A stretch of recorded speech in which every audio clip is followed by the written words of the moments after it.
يعني هاي موقف محافظ حلبشة وأهل السليمانية، يعني موقف. السلام عليكم. عليكم السلام ورحمة الله. أنا جد لهنا أنت قلت أريد أحكي. أي نعم. شنو تريد تحكي؟ أول شيء بسم الله الرحمن الرحيم. يعني من كل قلبي وأعماق قلبي أشكر أهل السليمانية وأهل حلبشة ومحافظ حلبشة على موقف، صراحة موقف مشرف. يعني هذا الموقف، احنا بالعرب ما ننسى هيك مواقف.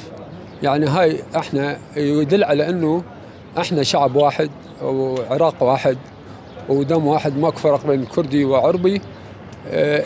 وان شاء الله يا ربي ان شاء الله يحفظ بلد محافظة اقليم كردستان ومحافظة سليمانية وكل الاقليم ان شاء الله يا ربي بالخير والصحة والسلامة لكل اهل سليمانية واهل حلبشة. هاي الموقف ما ننساه، وان شاء الله ان شاء الله احنا كنا اسلام وكنا بلد واحد، عراق واحد، شعب واحد، ماكو تفرقة. نتمنى التوفيق ان شاء الله للاقليم، وان شاء الله يا ربي نزور الاقليم في كل وقت وحين. أنت ساكن بالسليمانية، لو جيت على مود الصفرة؟ والله أنا بنتي ساكن بالسليمانية. بنتي زوج مع مصطفى عمر شيخ مزقوط بالسليمانية، وأنا جيت بالزيارة. بس أنا حزين، كلش حزين، يعني الدموع تنزل من الفرح.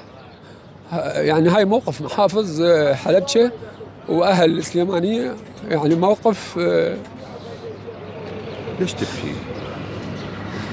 يعني موقف حيل، يعني حيل زين. وان شاء الله يا ربي احنا قبل اللي يقولون اكو تفرقه بين كرد وعرب، احنا هاي المحافظ حلبشة واهل سليمانيه وحدوا قلوب شعب واحد. يعني احنا ماكو فرق كردي عربي، كلنا ان شاء الله بلد واحد وعراق واحد.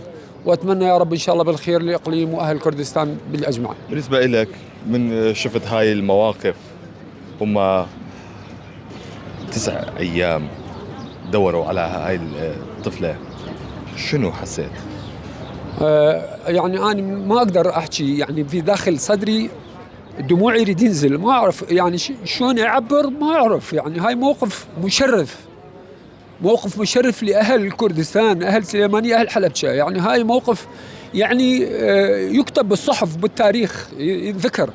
يعني هاي الموقف يعني قليل واحد يقدر يوصف هذا الموقف الشريف، الشجاع، الأخوي، الإنساني، بكل أطياف، يعني بكل كلمات.